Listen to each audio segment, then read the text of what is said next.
Hello and welcome back to Final Fantasy IX with me, Matthew Caddies, aka Puggy. So we are escaping, the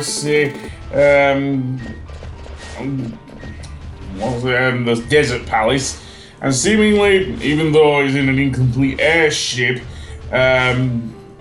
still managed to outrun us. So in that case, what we'll have to do is go back through the desert.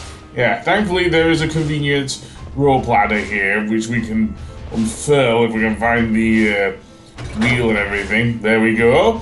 And then just get out of here. Yep, no guards, no nothing. You think the black mages would try and stop us, but apparently they've gone with Kuja as well. So that being said, we will now chase the Hildegard one all the way to the northern continent. Yes, that's where we're going, into the rather cold north, in which we get a little reference to, of all things, Final Fantasy I. Yes, I am not joking there. That's what we're referencing here. So, indeed, our airship will take us that way. And hopefully with the Blue Narcissus following on behind.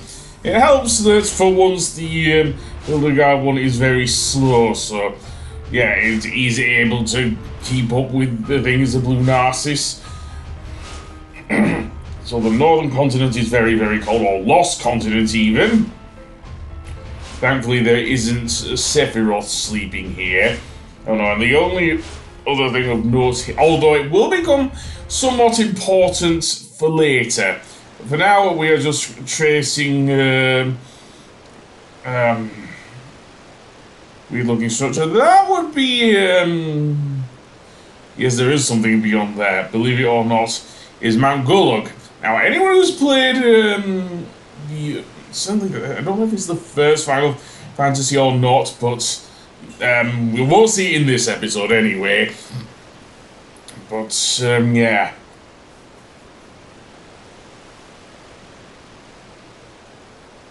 So he wants the Eidolons.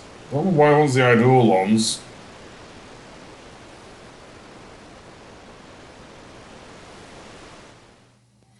Well, anyway, that being said, let's go in. And you will note that I don't have Vivi in my party.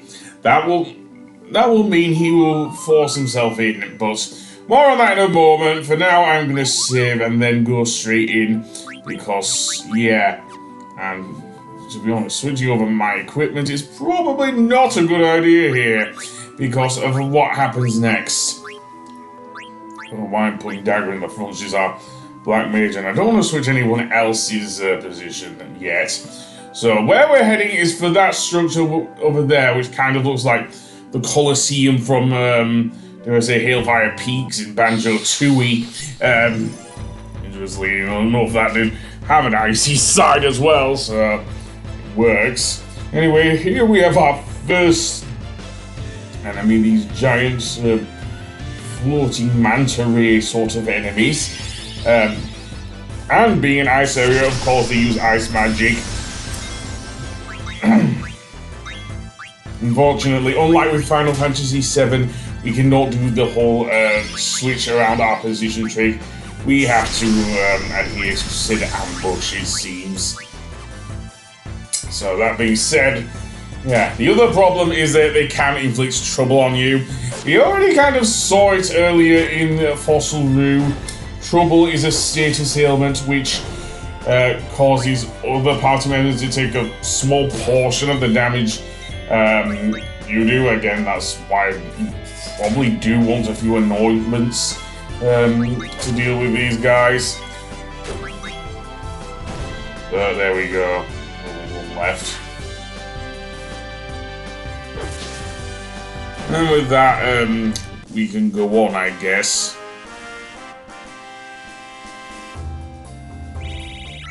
Level up there for Zidane. And a fair amount of money. We'll need it if we're going to buy some items, which we can once we go into Estorgaza, the seemingly some ancient cathedral here in the mountains. So yeah, by the way, if you want easy money, you can fight some bird enemies out here by the name of Garudas. Indeed, yeah. But we'll do a bit more story first before we fight one of the Garudas. So, in here, beggars. We're not begging for anything, mate. Seriously. Wait, other pointy hats? You mean black mages that came through here? Slightly taller, led by a rather, I'm not even gonna say, flamboyant man. Can I even call Kuja flamboyant? I don't know. Given we have Mr. Seymour in Final Fantasy X. Yeah, was there a little girl with them?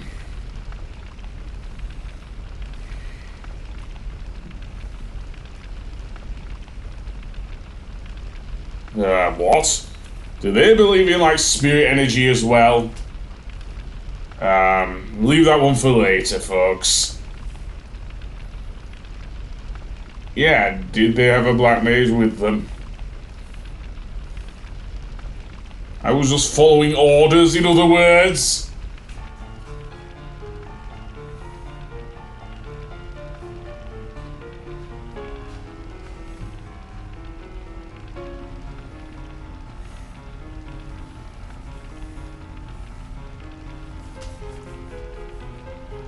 Oh. And that's where we get the reference to Final Fantasy 1, including musically. Yes, Nobuo Uematsu did indeed refer to that, and you can even see Kuja with Zorn and Thorn there.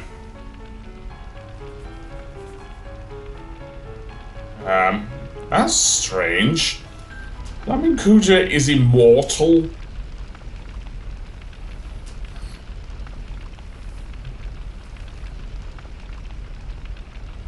That will be Eiko then.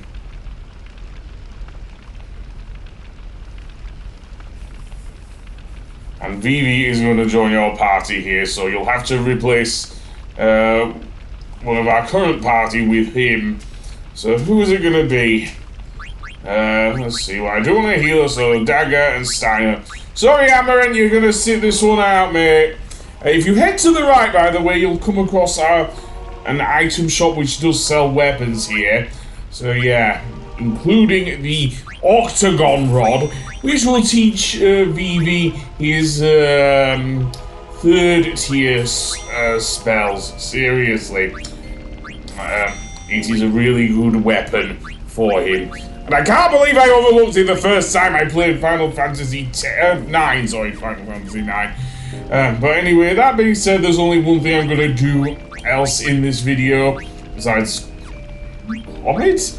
Unless I have something else that will teach Vivi comment, I'm going to keep it on the Cypress pile, unfortunately.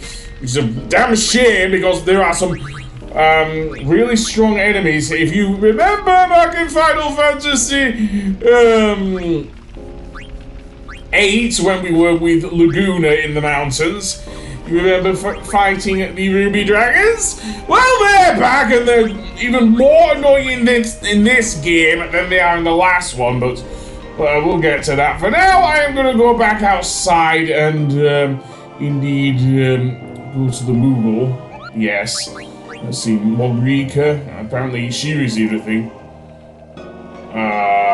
What was he using? Like some sort of thing. And it was a Mulan. Which Moogle was that? Somehow I don't think she was with a dragon called Mushu. Anyway, that being said, or indeed a Phoenix. We've got my live action version, which I don't like. But never mind that. Let's get into fighting at the Garudas, the bird enemies around here. That's like the attention to detail with the doves. You know, this is not a John Woo film. Don't go there. Don't go there. Did I get into a fight there? Oh, I just stopped. Or did I just pause the game or something? Well, anyway, I'll get to fight with the Garudas in a moment. So, the main thing to think about with the Garudas is that they do use air magic, which is very powerful. Or should I say wind magic? Yeah, as well as fire magic. So, yeah, Firaga. I don't know if I've got enough levels on the Steiner there. Seemingly managed to withstand it without too much trouble. Okay, well, I'll try using Thundara while I still have, dare I say, Vivi on the Cypress pile there.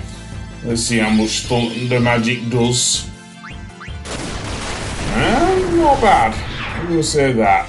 Down it goes. And that'll be it for this episode. On the next episode, we'll head into Mount Gulug. So I'll see you then. Goodbye.